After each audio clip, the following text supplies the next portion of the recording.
prophetic message for America for 2024. I'm April with Inspirational Voices of God. Watch this. No one person can own truth. Jesus says, I am truth. When you hear that a woman has a right to choose what to do with their body, that is true. That is what God gave us, the right to choose. Joshua told the children of Israel after they had conquered Jericho, listen, if you want to serve the gods which your father served on the other side of the flood, go right ahead. But before we move any further, I need you to choose ye this day whom you gonna serve. If God be God, serve him. If Baal is God, serve him. But you gotta make a choice. God has given us the ability to choose. So when the argument is cropped in a manner where the woman has the right to choose what she will do with her body, she's absolutely right. But once she is pregnant, she's not just choosing for her. Lo, children are an heritage of the Lord, and the fruit of the womb is his reward. As arrows are in the hand of a mighty man, so are children of thy youth. Happy is the man that hath his quiver full of them. They shall not be ashamed, but they shall speak with the enemies in the gate. Children are an heritage of the Lord, and the fruit of the womb. So now you could say, well, the child, he's a child, the child of the Lord. But he included the fruit of the womb. It's his. The argument from the left to those on the extreme right is the extreme right is pushing no more abortions. Thank God that the murdering of children who could not defend them for themselves, or fend for themselves, has stopped. Now, the church ought to be happy. Y'all not that happy.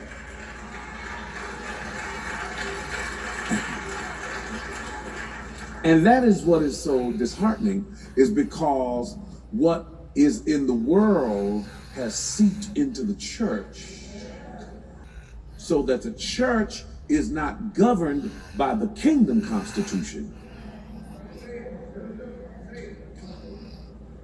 but it's governed by the pressure from around us.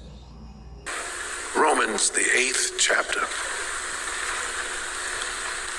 says, for whom he foreknew,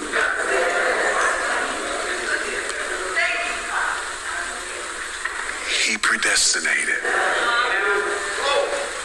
And those whom he predestinated, he called.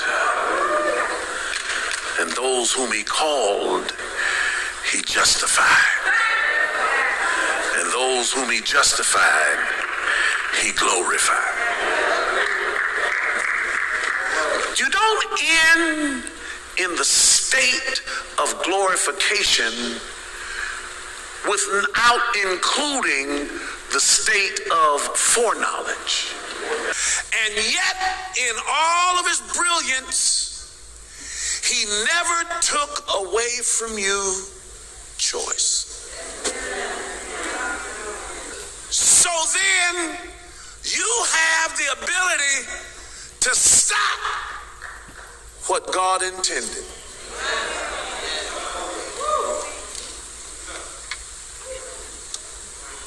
He told Adam and Eve, he said, of every tree of the garden you can eat, but of the tree in the midst of the garden, the tree of knowledge of good and evil, thou shalt not eat it. And yet, he didn't stop them from making a choice. But what God foreknew, you have the ability to block the millions upon millions of children that we chose to stop. Many of them could have had the cure for cancer, but we blocked it. It wasn't that God wouldn't have sent it, but we made a choice. Yes, my daughter.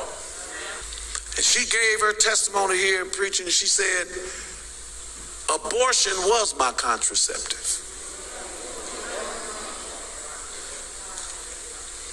I know we want to talk about in the case of incest, in the case of rape, I got it. But that's not all the cases we getting. We have the power given to us by God to cut off what is his reward.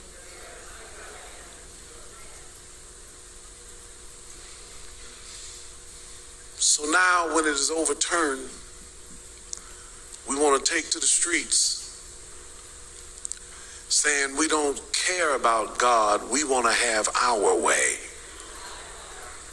Oh yeah. That's what we're saying. Now,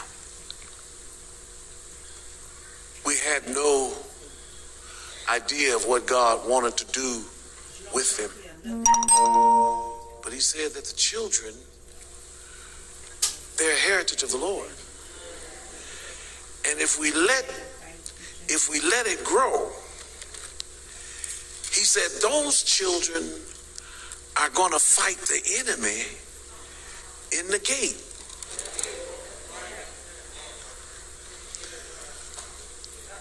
Except the Lord build a house, he that builds it labors in vain. That's the reason, hallelujah, we have to stay in constant communication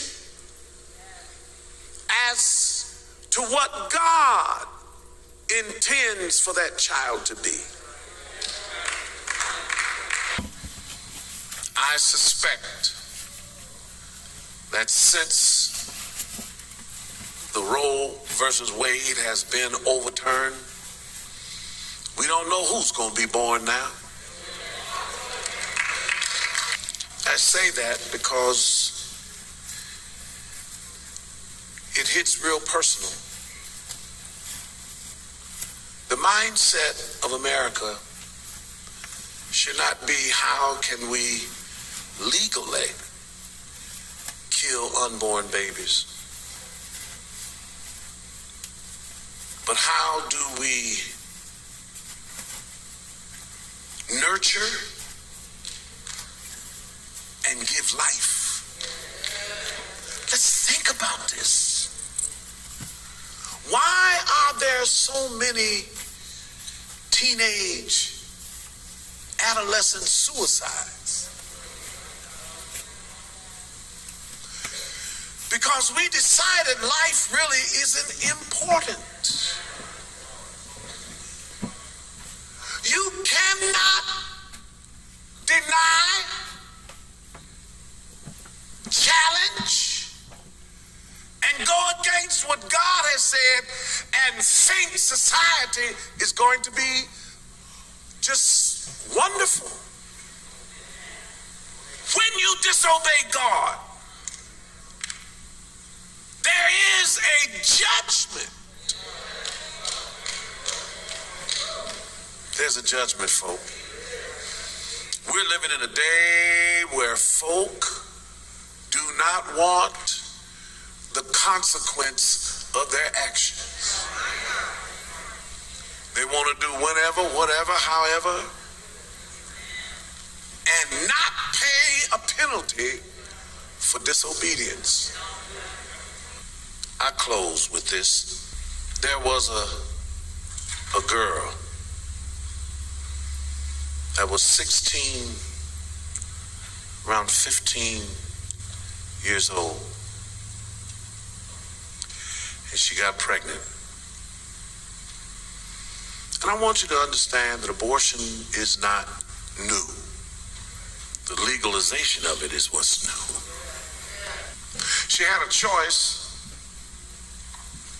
She could have taken the easier route, the less shameful route. She could have had someone perform an abortion and got rid of the child, because it was destined that that child would be an embarrassment. But she decided to have it. That child was my father. And when I look at what's going on, my grandmother was impregnated by the pastor's son. And her family was large in the church. And it was rough back in the 30s.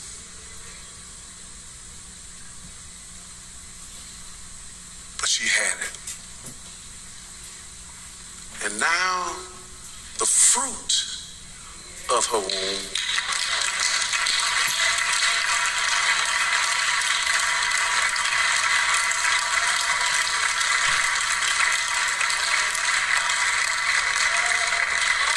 produced 10 children. And his name is known throughout the world. But had she made that other choice, I wouldn't be y'all pastor. Are y'all listening to what I'm telling you? You're not the only one that has faced difficulty or made a bad decision. But understand that God knows what you don't.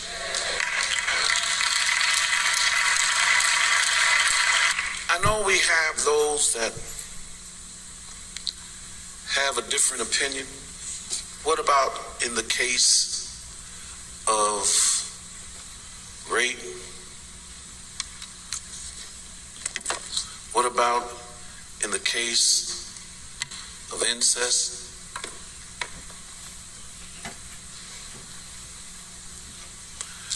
My answer to you is you'll have to come to another service to find out about that.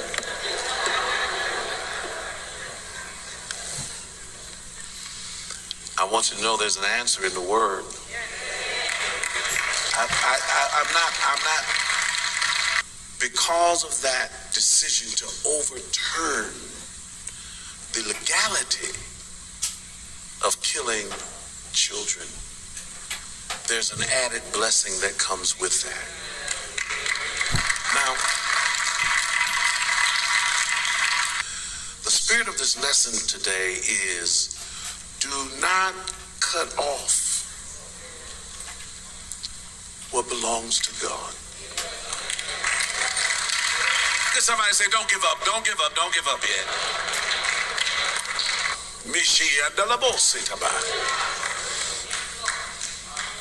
You'll miss your education. You won't have the scholarship. You don't understand what it is to be a mother. You should just go on and above. No, I can't.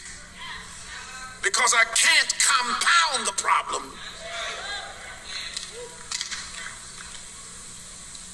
Lift up your heads, O ye gates.